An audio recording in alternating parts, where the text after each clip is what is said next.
We now have information about spellcasting prayers and endless spells in 4th edition Age of Sigmar, and even if the Warhammer community article was a little bit vague about some of the processes, there is a lot to unpack. So let's get straight into it and talk about the changes.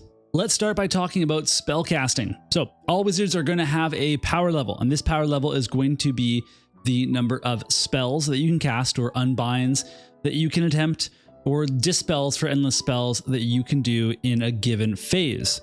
So if a wizard 3 has that 3 tag in their power level keyword, then they could cast 3 spells, but then they wouldn't be able to dispel or unbind. Now they could cast 2 spells, and then they would have a spot open to be able to unbind, which will be important later on. So let's go into more detail.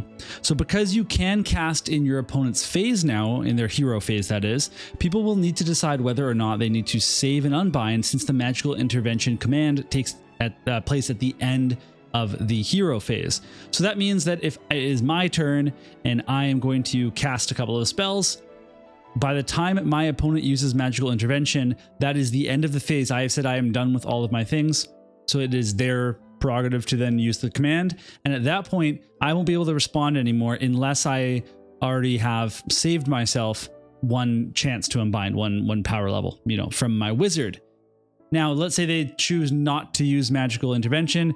You will have already passed your hero phase and you will not have used that spot.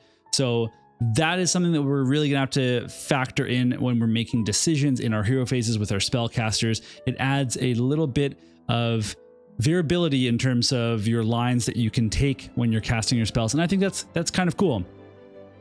So you're going to have an idea though, based on the the army list and the current command point level, if that's actually going to be a thing. Like there's going to be times where you're like, oh, they have no wizards, or they've used all their commands, or maybe it would just be really risky to use a command in this juncture when they could save it for later on in the turn, and you might be able to safely just cast all of your spells because they're not going to use their command to cast in your hero phase.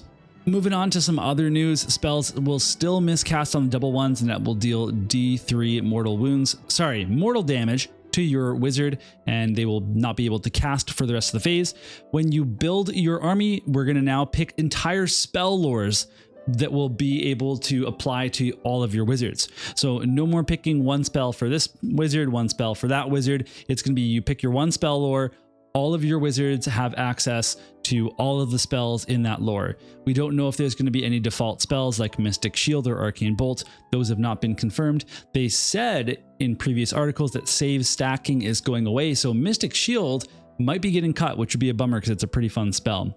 So when you pick these spell lores, you might be thinking, well, I can still only cast a certain spell once in a phase, but there's going to be spells that have the unlimited tag in their keyword. When you have that unlimited tag in your spell, you are able to cast it with multiple wizards in the same phase. However, you can't have that same spell being cast by one wizard multiple times. Even if they have a really high power level, they can just only cast one iteration of each spell. Next up, we're going to talk about prayers, and I think this part of the article was pretty poorly worded. I think that there was a lot of ambiguous things here, and some people are ultra confident about what the meaning is of these prayers and how they actually work, and we'll go over the information that people are speculating about, but I personally want to see the rules before I have a final opinion on it.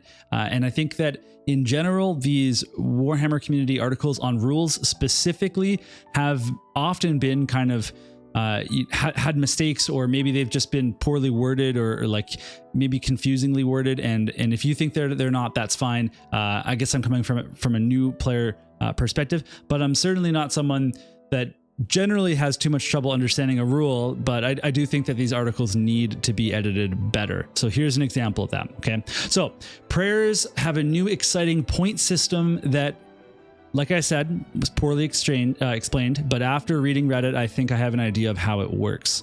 So priests also have a power level indicated in their keyword, and that's how they can unbind invocations and endless spells, and also chant their prayers. And you're going to pick a prayer lore that will apply the prayers to all of your priests, just like we did with spellcasting. The priests, so like I said, they can chant and banish things, and when you chant a prayer, you're going to roll a d6 just like you did before. On the 1, On a 1, the prayer is going to fail, and there's something else that happens that we'll talk about in a sec here. You still take damage and stuff. But on a 2+, you're going to get that number of ritual points, and you'll be able to save those up. So if you get a high enough roll to chant your prayer, you can do so. And a lower roll that's not a 1 will still save you up some ritual points. If you roll higher than the chanting value, I believe what they're saying here is that you can keep the difference as ritual points. So if you had a chanting roll of 6, but the prayer only needed a 4, you would cast the prayer and you would get 2 ritual points on top of that. People online are also speculating that you can forego the prayer entirely. So even if you had a successful roll, you might just say, I want to bank those 6 ritual points for later. You can then use those ritual points because you're going to need a higher roll for some prayers because either maybe, they have a really high prayer value, or maybe because they have these new features where there's multiple chanting values. There's the basic one that you can hit within a 6, and then there is a higher one that you need ritual points to reach, and those higher values have increased effects and you'll have to save up to get those. So going back to rolling a 1, if you roll a 1 on a prayer, you're going to also lose D3 ritual points that you've saved up with that priest. So this system is definitely cool, and it adds a lot more flavor to the prayers, and definitely a lot more power based on this new system. It gives you new lines to work towards. You can think about, well, what is really the most effective version of this prayer that I want to cast? And so maybe I know that my first few turns is more about saving up these points than actually going ahead and casting a prayer. I do think that this is going to add a lot of tracking to the game. I mean, it's not a problem.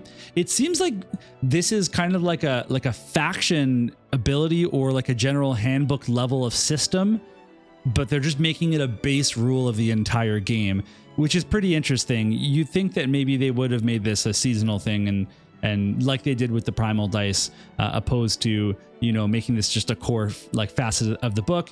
But then again, we wouldn't have the warscroll variations where there's higher and lower prayers. So overall, I like the system, and I'm really, really, really excited to see it in action and to see the rules as written in a rule book.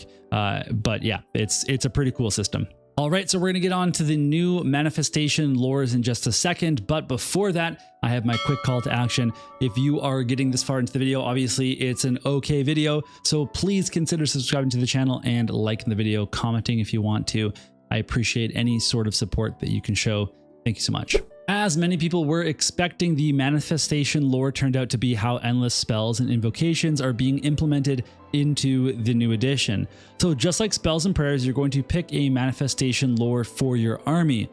So these endless spells and invocations will no longer cost any points when you're building out your army, which means it's just going to increase profits for these models because you can just buy them now and you don't have to worry about cutting things out of your army. You can put them in and there's really no reason not to be casting them, if there's one that's going to help your strategy.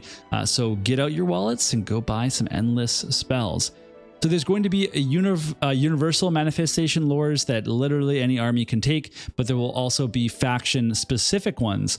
And if you look at the faction lore they listed, if you look at the universal lore they listed, it has 4 spells in it, but then I think people were alluding to that factions have 3. So just based on the current models. So, you get less options, but if the faction ones are better, then you just take that, right? So if you took a faction lore, you would not then be able to take a universal spell lore for these endless spells. But yeah. I don't know enough about endless spells or invocations yet as a new player. I haven't never played against one. I've never seen one, and I've never seen them in battle reports that I've watched so far. But I'm still pretty early in that journey as well. So this sounds like it's going to make manifestation a much more common element of all armies, and as long as they have wizards, that is. So I guess we'll see. But it's cool. I want to go buy an endless spell now and try it out. So maybe I will have to look into that next. Okay, so final thoughts.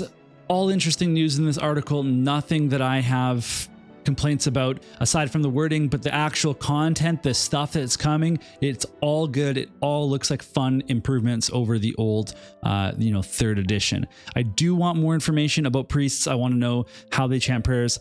I feel like multiple Warhammer community articles have been too vague, and I don't know who is editing them, but they could use some some work. Maybe it's just because I'm a new player and my lack of experience makes it harder for me to understand, but I also think that I'm pretty experienced in games in general, that I should be able to understand how this works. And I know that I'm not alone.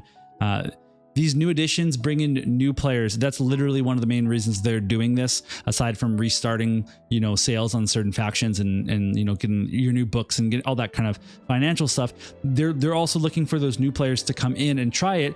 And we're getting posts on Reddit daily of people saying like, I want to try out, you know, Age of Sigmar once 4th edition comes. So if they know they're bringing in all these players and people are reading these articles, they should probably be editing it with a I know very little about Warhammer mindset, so that way they can make corrections and make it, you know, Miss Cydia proof, so that I don't, you know, mess it up. Because I do a lot of writing myself for my job and as a teacher, and I always try to read stuff like, I wasn't the person that wrote these lessons or these assignments. Would I still understand it? And I often make a lot of changes when I do those types of edits, because when I write them with my assumptions of having, in this case, the people that are writing this article have played the new edition already. They've already played it, and they've had games and cast spells and enchanted prayers, and to them it's all in their head what they're thinking of, but we've literally never seen it. So, you know, there's a disconnect there, in my opinion.